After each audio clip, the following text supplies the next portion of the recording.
41। वादरायण व्यास।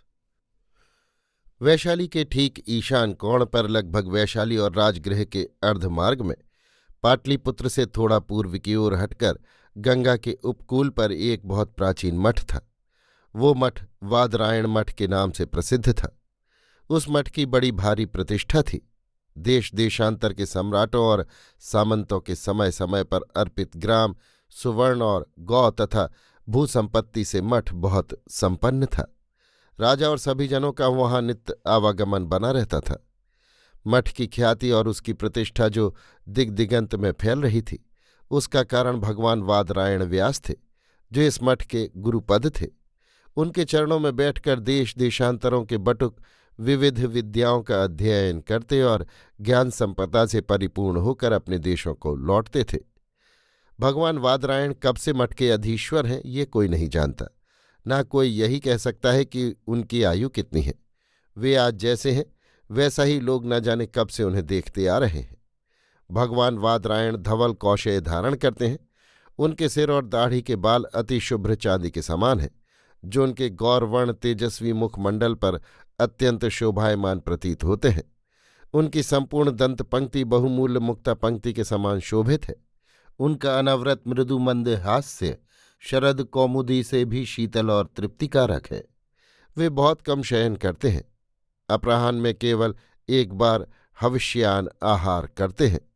आज तक किसी ने उन्हें क्रुद्ध होते नहीं देखा। उनका पांडित्य अगाध है और उनकी विचारधारा असंदिग्ध। उनकी दार्शनिक सत्ता लोकोत्तर है। वे महासिद्ध त्रिकालदर्शी महापुरुष विख्यात हैं। उनका कद लंबा, देह दुर्बल किंतु बलिष्ठ है। नासिका उन्नत, ललाट प्रशस्त, नेत्र मांसल, स्निग्धा और महातेजवान है। उनमें भूतदया, दिव्य ज्ञान एवं समदर्शीपन की स्निग्धा धारा निरंतर बहती रहती है। कोई उन्हें भगवान वादरायण कहते हैं, कोई केवल भगवान कहते हैं, किंतु बहुत जन उन्हें कोई संबोधन ही नहीं करते। वे उन्हें देखकर ससंभ्रम पीछे हट जाते हैं अथवा पृथ्वी में गिरकर प्रणिपात करते हैं। वे दोपहर रात रहते शय्या त्याग देते हैं और गर्भगृह में जाकर समाधिस्थ विराजते हैं। फिर उषा का उदय होने पर मठ के अंतराल में आकर प्रहर दिन चढ़े तक बटुकों को ज्ञान दान देते हैं। इसके बाद व्याघ्र चर्म पर बैठकर सर्वसाधारण को दर्शन देते तथा उनसे वार्तालाप करते हैं। मध्याह्न होने पर वे आवश्यक मठ प्रबंध संबंधी व्यवस्थाओं की आज्ञाएं प्रचारित कराते और फिर अंतरायण में जा विराजते हैं।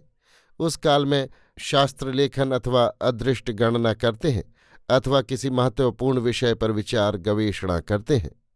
भगवान वादरायण के इस नित्य विधान में कभी किसी ने व्यतिक्रम होते नहीं देखा। न कभी वे रोगी, पीड़ित, थकित या क्लांत देखे गए।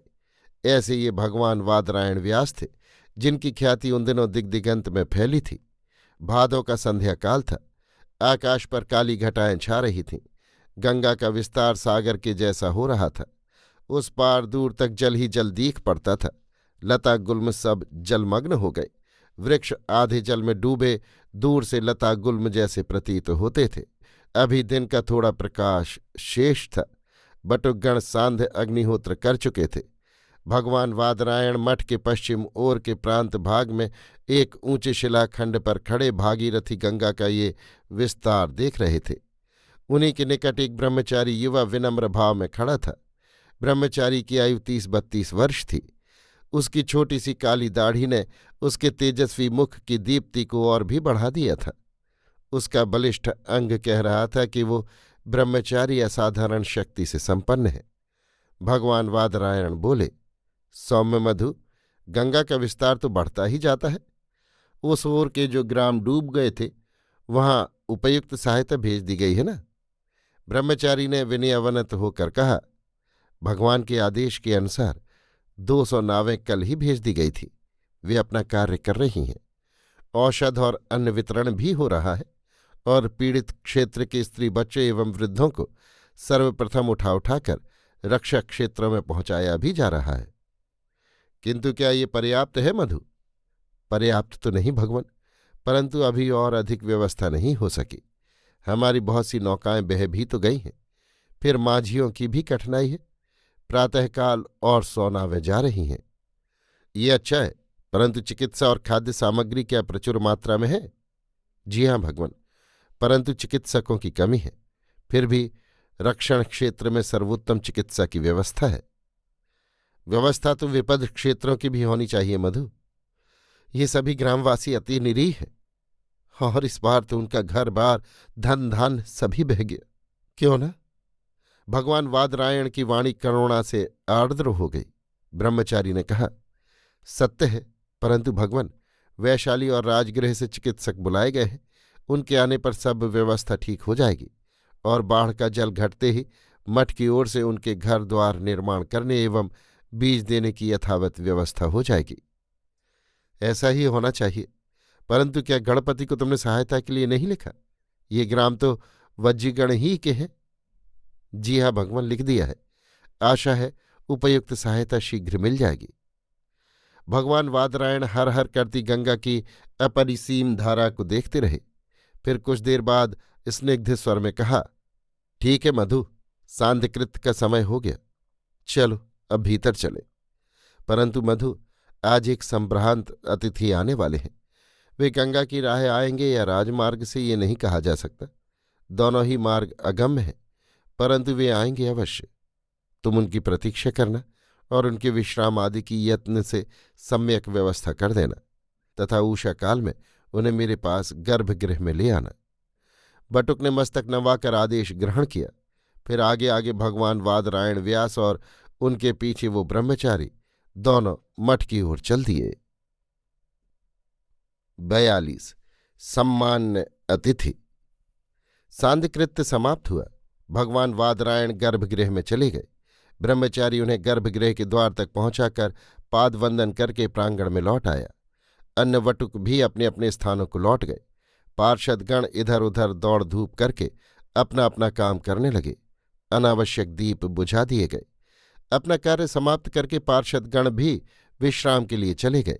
केवल वही तरुण ब्रह्मचारी प्रांगण में रह गया। पार्षदों को उसने कुछ आवश्यक आदेश दिए। गुरुपद के आदेशों की पूर्ति भी उसने यथासाध्य की। फिर वो एक मरमर स्तंभ पर पीठ का सहारा ले एक व्याघ्र चर्म पर चुपचाप बैठकर कुछ चिंतन करने लगा। आकाश में बादल घिर रहे थे। उनके बीच कभी कभी चतुर्थी का क्षीणकाय चंद्र दीख पड़ता था, जिससे रात्रि का अंधकार थोड़ा सा प्रतिभासित हो उठता था। एक आध तारे भी कभी कभी दृष्टिगोचर हो जाते थे। ब्रह्मचारी कभी आंखें बंद किए और कभी खोल कर देख लेता था। उसका ध्यान गुरुपद की आज्ञा पर था। कौन वो सम्मान्य अतिथि आज रात को आने वाले हैं, जिनके लिए गुरुपद ने इतने यत्न से आदेश दिया है?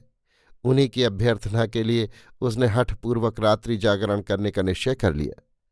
2 दंड रात्रि व्यतीत होने पर उस नीरव रात्रि में उसे प्रतीत हुआ जैसे सुदूर पर्वत उपत्यका से कुछ अस्फुट शब्द रुक रुक कर आ रहा है। थोड़ी देर में वो सावधान होकर सुनने लगा। वो समझ गया कि अश्वपद की ध्वनि है। अश्व एक नहीं अधिक है। कुछ ही देर में मठ के पीछे के प्रांत द्वार पर प्राचीर के निकट कुछ आहट प्रतीत हुई। वो समझ गया कुछ अश्वारोही उधर आए हैं। वो झटपट अपने उत्तरवासक को कमर में लपेटकर मठ के प्रांत द्वार पर गया। अंधेरे में पहले कुछ नहीं दिखा, फिर देखा कोई 10 हाथ के अंतर पर एक मनुष्य की छाया है। पार्श्व में 2 अश्व हैं। उसने दोनों हाथ ऊंचे करके कहा, भंते अतिथि, आपका मठ में स्वागत है। मैं भगवान वादरायण के आदेश से आपके स्वागतार्थ प्रतीक्षा कर रहा था। ब्रह्मचारी के वचन सुनकर छाया मूर्ति अंधकार से आगे बढ़ी। मंदिर के क्षीण आलोक में ब्रह्मचारी ने देखा वो एक वृद्ध भट है। उसके शस्त्र तारों के क्षीण प्रकाश में चमक रहे थे। वृद्ध ने मस्तक झुकाकर ब्रह्मचारी को अभिवादन करके कहा, हमें क्षमा करें भंते, मार्ग में बहुत वर्षा होने से हमें अति विलंब हो गया और असमय में आपको कष्ट देना पड़ा। कोई हानि नहीं, भगवान ने मुझे प्रथम ही आदेश दे दिया था। परंतु इतना कहकर भी ब्रह्मचारी कुछ असमंजस में पड़ गया। वो सोचने लगा, ये साधारण वृद्ध भट ही क्या वो सम्मान्य व्यक्ति है जिसने उसे भंते कहकर और अभिवादन करके अपनी लघुता प्रकट की है? वो ध्यान से आगंतुक को देखने लगा। आगंतुक ने कहा, भगवान वादरायण त्रिकालदर्शी है। और तब पीछे खड़ी दूसरी छाया मूर्ति की ओर देखा। ब्रह्मचारी ने उसे अभी नहीं देखा था। वो छाया मूर्ति भी आगे बढ़ी। ब्रह्मचारी उसे उस धूमिल प्रकाश में देखकर स्तंभित हो गया। वो स्वप्न में भी नहीं सोच सका था कि जिस सम्मान्य अतिथि की वो प्रतीक्षा कर रहा था वो कोई महिला है। उसने एक ही दृष्टि से देखा, महिला असाधारण सुंदरी और गौरवशालिनी है।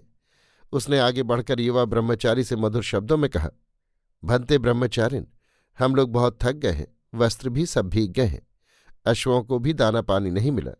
कष्ट करके अभी हमारे विश्राम की व्यवस्था कर दीजिए। प्रभात में हम भगवान वादरायण की पाद वंदना करेंगे। असुविधा के लिए क्षमा कीजिए।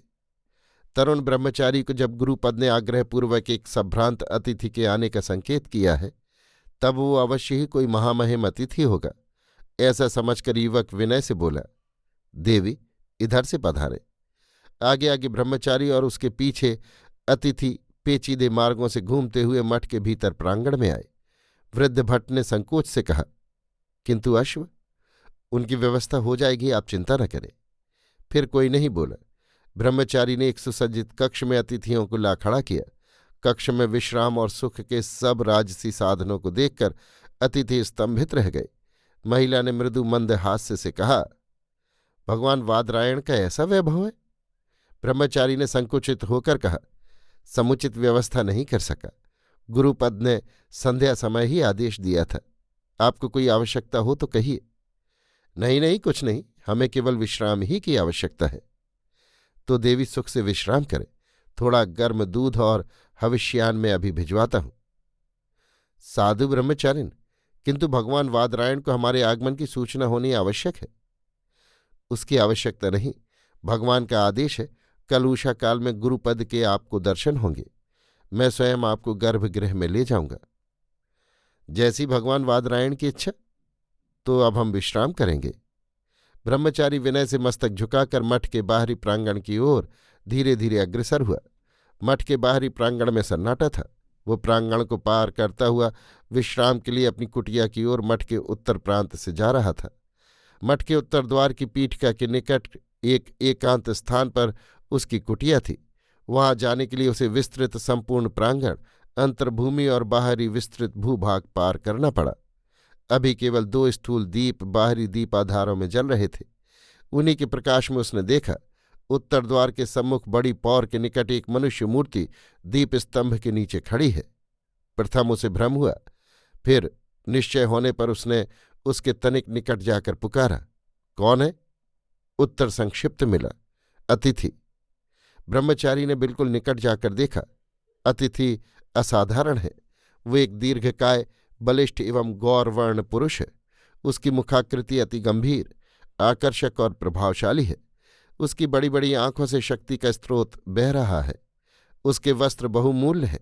उष्णीश की मणि उस अंधकार में भी शुक्र नक्षत्र की भांति चमक रही है। कमर में एक विशाल खड्ग है और हाथ में एक भारी बर्छा। खड्ग पर मणिमाणिक्य जड़े हैं जो उस अंधकार में भी चमक रहे हैं। वो थकित भाव से अपने बर्छे का सहारा लिए खड़ा है। देखकर ब्रह्मचारी 2 कदम पीछे हट गया। फिर सासंभ्रम आगे बढ़कर उसने कहा, पंते, मैं आपकी क्या सेवा कर सकता हूं? मुझे रात्रि व्यतीत करने को थोड़ा स्थान चाहिए और यदि थोड़ा गर्म दूध मिल जाए तो अति उत्तम है। ब्रह्मचारी कुछ असमंजस में पड़कर बोला, किंतु इस समय उपयुक्त नहीं। नहीं, आयुष्मान शिष्टाचार की आवश्यकता नहीं। भगवान वादरायण के पुनीत स्थान में सब उपयुक्त है। तब आप आइए मेरी कुटी में। और बातचीत नहीं हुई। कुटी में आकर ब्रह्मचारी ने दीप जलाया। इस बार उसने फिर अतिथि की ओर देखा। अपनी क्षुद्र एवं दरिद्र कुटिया में इस अतिथि के लाने के कारण वो संकुचित हो गया। कुटिया छोटी ही थी। उसके बीच में एक काष्ठ फलक पर कृष्णाजिन बिछा था। एक भद्रपीठ पर जल का पात्र, थोड़ी पुस्तकें और 1-2 आवश्यक वस्तुएं ही वहां थीं। हाँ, प्रकुंडे पर 2 उत्तम धनुष, एक विशाल बर्छा तथा कई उत्कृष्ट खड्ग लटक रहे थे। अतिथि ने क्षण भर में ही दृष्टि घुमाकर सारी कुटिया और वहां की सामग्री को देख डाला। फिर हंसकर कहा, अच्छा, तो ये तुम्हारी ही कुटी है आयुष्मान? जी हाँ भंते। और ये पुस्तकें, कृष्णाजिन, सब मेरे उपयोग की हैं। बहुत ठीक, परंतु ये शस्त्रास्त्र? उन्होंने हठात एक धनुष को दीवार से खींचकर क्षण भर ही में उसकी प्रत्यंचा चढ़ा दी। तरुण ने अतिथि के असाधारण सामर्थ्य और हस्तलाघव से चमत्कृत होकर कहा, कभी कभी गुरुपद मुझे अभ्यास कराते हैं। साधु आयुष्मान, इसकी कभी आवश्यकता पड़ सकती है? उन्होंने रहस्यपूर्ण हास्य होठों पर लाकर धनुष को दीवार पर टांग दिया। तो मैं इस कृष्णा जिन पर विश्राम करूंगा, किंतु तुम? मेरे लिए बहुत व्यवस्था है भंते। इस पात्र में दूध है और सूखा हुआ कौशे प्रावार और कौजव खूंटी पर है। ठीक है आयुष्मान, किंतु तुम्हारा नाम क्या है? माधव भंते, किंतु गुरुपद मुझे मधु कहते हैं। तो मैं भी यही कहूंगा, मधु आयुष्मान। अब मैं विश्राम करूंगा। क्या भगवत पाद में निवेदन करना होगा? नहीं नहीं, प्रभात में देखा जाएगा। बटुक क्षण भर कुछ सोचकर चला गया। वो सोच रहा था, ये अधिकारपूर्ण स्वर से बात करने वाला तेजस्वी अतिथि कौन है, और वो असाधारण महिला। आज दो दो महार्घ अतिथि मठ में आए हैं, परंतु गुरुपद ने तो एक ही का संकेत किया था। वो संकेत किसके प्रति था? बहुत देर तक बटुक विचार करता रहा। फिर वो अलिंद के एक स्तंभ का ढास न लगाकर सो गया। 43। गर्भगृह में। गर्भगृह में माधव ब्रह्मचारी के साथ हठात अम्बपाली को आते देख भगवान वादरायण व्यास ने आश्चर्य मुद्रा से कहा, अरे देवी अम्बपाली! माधव ब्रह्मचारी ने ज्यों ही वो अतिश्रुत नाम सुना, वो अचकचाकर अम्बपाली की ओर ताकता रह गया। अम्बपाली ने पृथ्वी पर गिरकर प्रणिपात किया। भगवान वादरायण ने स्वस्ति कहकर कहा, तुम्हारा कल्याण हो। जनपद कल्याणी अम्बपाली, कहो तुम्हारा ये अकस्मात आगमन क्यों? अविनय क्षमा हो, मैं प्रथम से बिना ही आदेश पाए चली आई, किंतु सर्वदर्शी भगवत्पाद ने इस अकिंचन की विश्रामातिथ्य की जो असाधारण व्यवस्था की, उससे मैं अति कृतार्थ हुई। किंतु भगवान वादरायण ने तरुण बटुक की ओर प्रश्नसूचक दृष्टि से देखा। ब्रह्मचारी ने अटकते हुए कहा, भगवत्पाद का आदेश यथाशक्ति पालन किया गया है। क्या रात्रि में और कोई अतिथि नहीं आए? माधव ने सावधान मुद्रा से कहा, एक राजवर्गीय सामंत भी हैं। इसी समय एक छाया ने गर्भगृह में प्रवेश किया। उसे देखकर भगवान वादरायण कुछ असंयत हुए। उन्होंने दोनों हाथ उठाकर कहा, मगध सम्राट की जय हो। तब तक मगध सम्राट का मस्तक भगवान वादरायण के चरणों में झुक गया। सम्राट का नाम सुनते ही माधव स्तंभित हो गया। वो अपनी अविनय पर विचार करने लगा। भगवत्पाद के संकेत से उसने आसन की व्यवस्था की। स्वस्थ होकर बैठने के बाद सम्राट ने हंसकर कहा, भगवत्पाद का आशीर्वाद विलंब से मिला। प्रसेनजित ने मुझे करारी हार दी है। अभियान के समय में भगवत्पाद के दर्शन नहीं कर सका। वार्षवी विदुडभ ने मुझे डुबोया। उसी ने लिखा था कि श्रावस्ती पर अभियान का यही समय है। बूढ़े कामुक महाराज प्रसेनजित अब कुछ न कर सकेंगे। वे कौशाम्बीपति उदयन से उलझे हुए हैं और सेनापति कारायण से मिलकर मैं संपूर्ण सेना में विद्रोह कर दूंगा। और सम्राट उसी के बल पर श्रावस्ती पर चढ़ दौड़े। भगवान वादरायण ने मंद स्मित करके कहा। सम्राट ने लज्जा से सिर झुका लिया। भगवान वादरायण फिर बोले, बंधुल मल्ल और उसके 12 परिजनों के विक्रम का विचार नहीं किया? आर्यवर्षकार ने आपत्ति की थी। वे पूरी शक्ति चंपा विजय में लगाकर तब इधर ध्यान देने के पक्ष में थे। कुछ देर चुप रहकर भगवान वादरायण ने कहा, आप आए कब? मध्यरात्रि के बाद। मैं अश्व पर निकला था, पर राह में वो मर गया। तब नौका पर चला। एक स्थल पर नौका उलट गई। तब मैं तैरकर मध्यरात्रि में यहां पहुंचा। आयुष्मान मधु का मैंने रात आतिथ्य ग्रहण किया और उसी की कुटिया में रात व्यतीत की।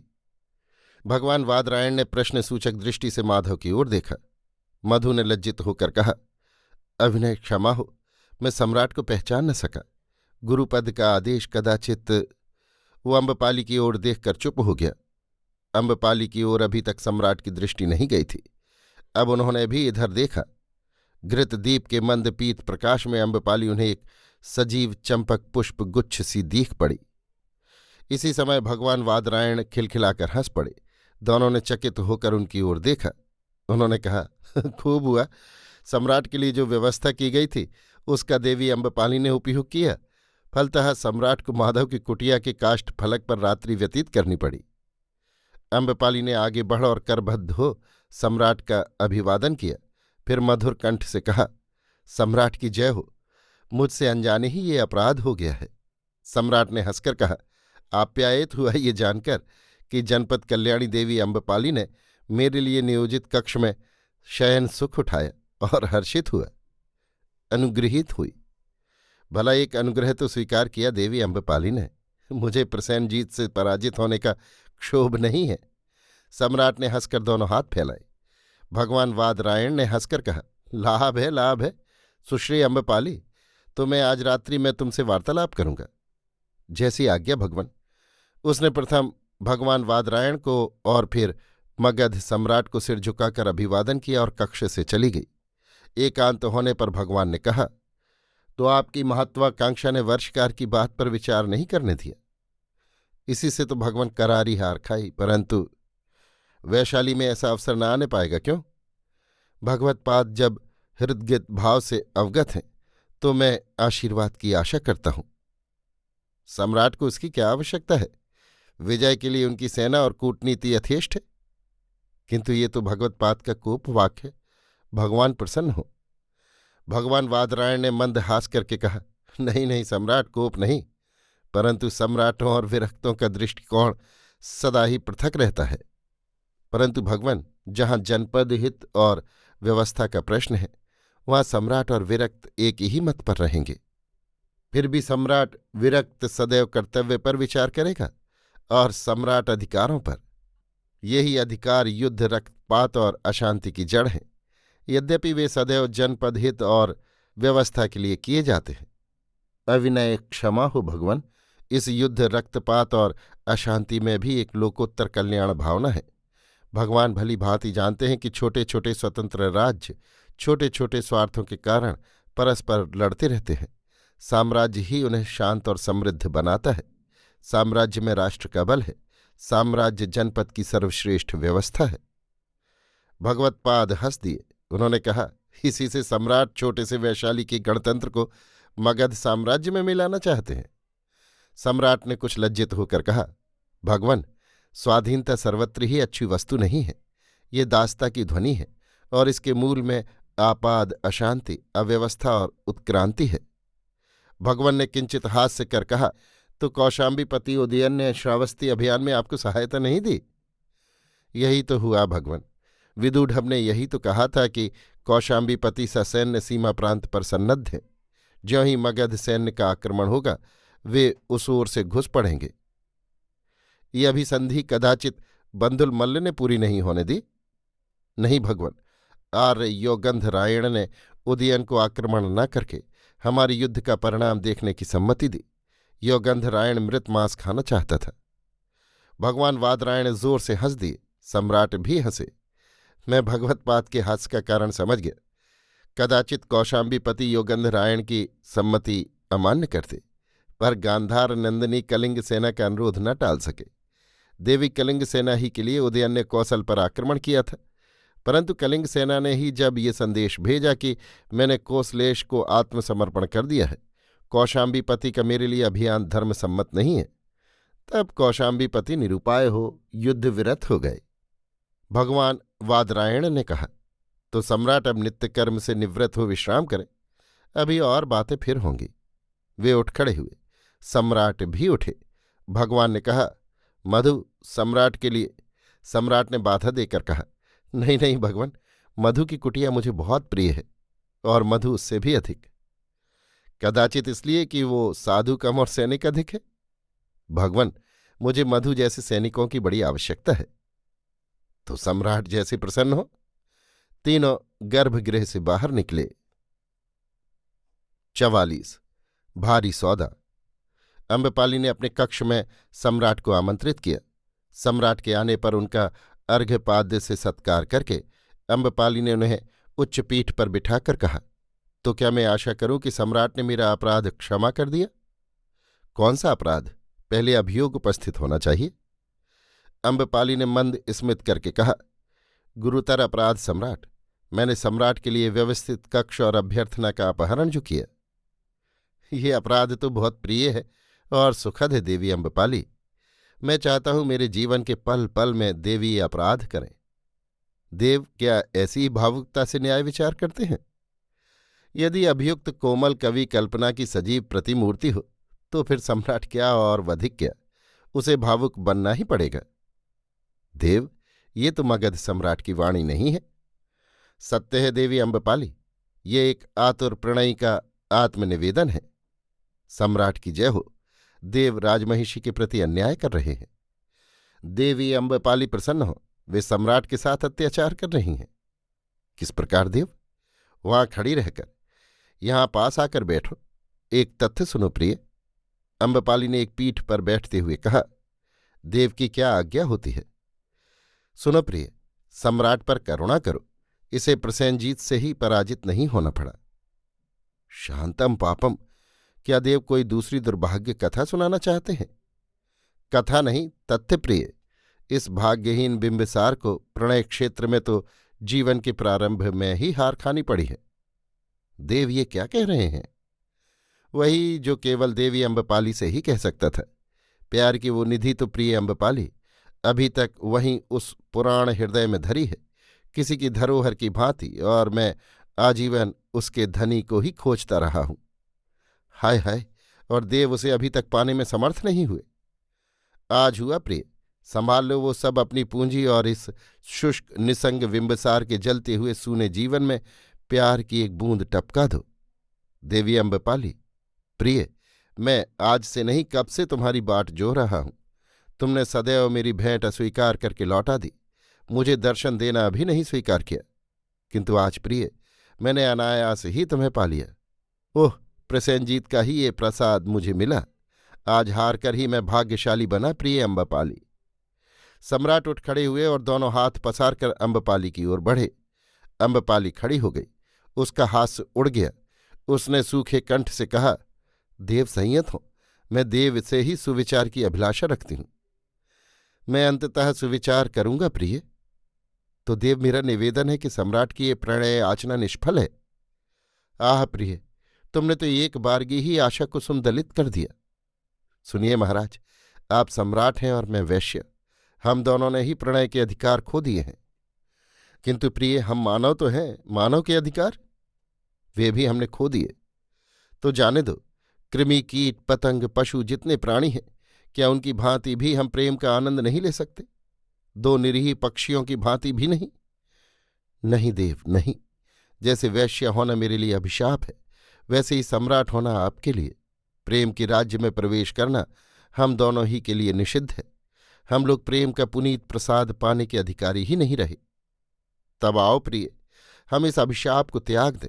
मैं इस दूषित अभिशापित सम्राट पद को त्याग दूं और तुम इस गर्हित वैश्य जीवन को। सम्राट यही कहा चाहते हैं, परंतु ये संभव नहीं है देव। जैसे मैं अपनी इच्छा से वैश्य नहीं बनी हूं, उसी प्रकार आप भी अपनी इच्छा से सम्राट नहीं बने। हम समाज के बंधनों और कर्तव्यों के भार से दबे हैं, बचकर निकलने का कोई मार्ग ही नहीं है। कोई मार्ग ही नहीं है? ओह, बड़ी भयानक बात है ये। प्रिय अम्बपाली, सखी, तो फिर क्या कोई आशा नहीं?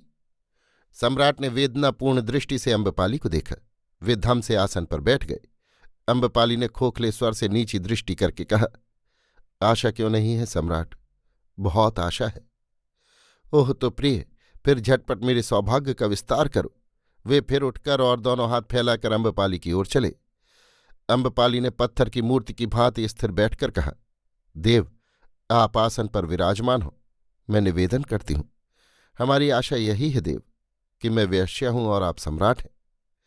ये कैसी बात प्रिय, यही तो हमारा परम दुर्भाग्य है, और यही सौभाग्य भी है देव। सौभाग्य कैसे? दुर्भाग्य निवेदन कर चुकी कि हम प्रणय के अधिकारी नहीं हो सकते, वो तो सुन चुका, परंतु हम सौदा कर सकते हैं। सौदा? जी हां सम्राट, मैं वैश्य हूं, अपना शरीर बेच सकती हूं और आप सम्राट हैं, उसे मुंह मांगे दाम पर खरीद सकते हैं। सम्राट ने उन्मत्त की भांति अपना खड्ग कोश से खींचकर उसे अम्बपाली के पैरों के पास पृथ्वी पर रखकर कहा, ये मैं अपना संपूर्ण साम्राज्य तुम्हारे चरणों में अर्पित करता हूं प्रिय। अम्बपाली ने एक सूखी हंसी हंसी। उसने उठकर आदरपूर्वक खड्ग दोनों हाथों में उठा लिया, फिर उसे आंख और मस्तक से लगाकर कहा, सम्राट की जय हो। ये अधम लांछित नारी मगध साम्राज्य को लेकर क्या करेगी? उसने ठंडी सांस लेकर खड्ग सम्राट की कमर में बांध दिया। सम्राट ने कातर वाणी से कहा, अब और तो कुछ मेरे पास बचा नहीं प्रिय। ये अधम शरीर है, पर इसे क्या कहकर तुम्हारी भेंट करूं। यौवन और रूप सभी कुछ तो पुराना पड़ गया। सम्राट का पुण्य शरीर दैवी वरदान है देव। इसी में संपूर्ण जम्बू द्वीप को एक करने की सामर्थ्य केंद्रित है। तब देव, मेरी एक अभिलाषा है। कहो प्रिय, कहो।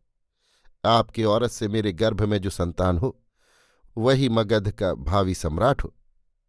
सम्राट ने फिर खड्ग कोश से खींचकर ऊपर उठाया और उच्च स्वर से कहा, मैं शिशु नागवंशी मगधपति बिंबसार अपने साम्राज्य की शपथ लेकर ये प्रतिज्ञा करता हूं कि देवी अम्बपाली के गर्भ में मेरे औरत से जो पुत्र होगा, वही मगध का भावी सम्राट होगा। हुआ महाराज। अम्बपाली आंखों में आंसू भरकर उठी और एक सौरभमय पुष्पहार उसने सम्राट के गले में डाल दिया और झुककर सम्राट के चरण छुए। सम्राट ने हर्षित होकर उसे उठाया और अपने कंठ से बहुमूल्य मुक्तामाल निकालकर उसके गले में डाल दी और कहा, प्रसेनजित के लुटेरों से केवल यही बच पाई प्रिय। सो वो यहां लुट गई। अम्बपाली ने हंसकर स्निग्ध स्वर में कहा, ना, खूब अच्छी तरह सुरक्षित ठौर पर पहुंच गई। अब लुटने पिटने का भय ही नहीं रहा। ये कहकर उन्होंने अम्बपाली का हाथ पकड़ लिया। उसे आहिस्ता से छुड़ाकर अम्बपाली ने कहा, देव प्रसन्न हो। सम्राट की एक मर्यादा है और मगध के भावी सम्राट की माता की भी। इतनी निष्ठुर न बनो प्रिय। सुनिए देव, सम्राट को मगध के भावी सम्राट की माता के हृदय का एक कांटा दूर करना होगा, नहीं तो आपके पुत्र को लजाना पड़ेगा। कहो अम्बपाली, अपना अभिप्राय कहो। सम्राट ने आसन पर बैठकर जलद गंभीर स्वर में कहा, दोहाई सम्राट की, लिच्छवी गणतंत्र ने मुझे बलपूर्वक अपने धिक्कृत कानून के अनुसार वैश्या बनाया है। सम्राट का मुंह लाल हो गया। अम्बपाली ने आंखों में आंसू भरकर कहा, देव, मेरा अपराध केवल यही था कि मैं असाधारण सुंदरी थी। मेरा ये अभियोग है कि वैशाली गण को इसका दंड मिलना चाहिए। सम्राट ने हाथ उठाकर कहा, मैं प्रतिज्ञा करता हूं कि मैं अष्टकुल के लिच्छवी गणतंत्र का समूल नाश करूंगा। और सप्तभूमि प्रासाद के कलुषित वातावरण में अम्बपाली के होंठ कांप गए। सम्राट ने कहा, नहीं नहीं प्रिय, देवी अम्बपाली को मैं राजगृह के राजमहालय में ले जाकर पट्ट राजमहिषी के पद पर अभिषिक्त करूंगा। प्रतिज्ञा करता हूं। अनुगृहीत हुई देव, आज मेरा स्त्री जन्म सार्थक हुआ। अब मुझे एक निवेदन करना है। कहो प्रिय, अब मैं और तुम्हारा क्या प्रिय कर सकता हूं। देव, आपकी चिरकिंकरी अम्बपाली इस समय तक विशुद्ध कुमारी है और वो आपकी आमरण प्रतीक्षा करेगी। मैं कृतार्थ हुआ प्रिय, आह्लादित हुआ। सम्राट उठ खड़े हुए। अम्बपाली ने उनके चरण छुए। सम्राट ने उसके मस्तक पर अपना हाथ रखा और कक्ष से बाहर हो गए। अम्बपाली आंखों में आंसू भरे वैसी ही खड़ी रह गई। उसके होंठ कांप रहे थे। 45 भविष्य कथन। भगवान वादरायण दीपाधार के निकट बैठे एक भूर्ज पत्र पर कुछ लिख रहे थे। माधव ने भूप्रणिपात करके देवी अम्बपाली के आगमन का संदेश दिया। दूसरे एक क्षण अम्बपाली ने साष्टांग दंडवत किया। भगवान ने कहा, अब कहो शुभे अम्बपाली, मैं तुम्हारा क्या प्रिय कर सकता हूं। अम्बपाली मौन रही। संकेत पाकर माधव चले गए। उनके जाने पर अम्बपाली ने कहा, भगवान इस समय क्या किसी गुरुतर कार्य में संलग्न है। नहीं, मैं तुम्हारी ही गणना कर रहा था। इस भाग्यहीन के भाग्य में अब और क्या है। बहुत कुछ कल्याणी, तुम्हारा सौदा सफल है। तुम मगध के सम्राट की माता होगी। किंतु अम्बपाली ने विस्मित होकर कहा, भगवान सर्वदर्शी हैं, पर किंतु क्या। किंतु साम्राज्ञी नहीं। अम्बपाली के होंठ कांपे, पर वो बोली नहीं। भगवान ने फिर कहा, और एक बात है शुभे। वो क्या भगवान। तुम वैशाली गणतंत्र की जन हो, वैशाली का अनिष्ट न करना। अम्बपाली के भ्रू कुंचित हुए। ये देख भगवान वादरायण हंस दिए। उन्होंने कहा, गणतंत्र पर तुम्हारा रोष स्वाभाविक है, उसी कानून के संबंध में ना। भगवान उसी धिक्कृत कानून के संबंध में। पर यह बात तो अब पुरानी हुई। फिर तुमने उसका मुंह मांगा शुल्क भी पाया। अब भी तुम्हारा रोष नहीं गया। नहीं भगवान नहीं। फिर ये सौभाग्य। मगध की साम्राज्ञी न होते हुए मगध साम्राज्य की राजमाता का लांछित हास्यास्पद पद। अम्बपाली ने घृणा से होंठ सिकोड़े और क्रोध से उसके नथने फूल गए। भगवान वादरायण विचलित नहीं हुए। वे मंद स्मित करते अचल बैठे रहे। अम्बपाली एकटक उनकी भ्रुकुटी में चिंता प्रवाह देखती रही। भगवान ने मृदु मंद स्वर में कहा, केवल यही नहीं, क्या और भी कुछ? बहुत कुछ। वो क्या?